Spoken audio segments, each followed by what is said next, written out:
अस्सलामुअलैकुम। क्या भारत में माह सफ़र 1443 हिजरी का चांद नजर आया? इंडिया में सफ़र के चांद के हवाले से बाज़ाब्ता ऐलान कर दिया गया। क्या आप हालात हाज़रा से आगाही हासिल करना चाहते हैं? खबर के पीछे छुपे असल हक़ाइक़ जानना चाहते हैं? तो अभी सब्सक्राइब कीजिए ज़िलमिल पाकिस्तान को और साथ ही घंटी के निशान पर क्लिक कर दें।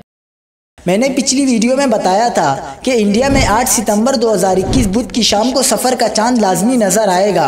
अल्हम्दुलिल्लाह ऐसा ही हुआ। इंडिया की रुयत हिलाल कमेटियों के जारी करदा एलामिये आप अपनी स्क्रीन पर देख सकते हैं। इंडिया के मुख्तलिफ शहरों में रुयत हिलाल कमेटियों के इजलास आज 8 सितंबर 2021 बुध की शाम को मुनक़िद हुए।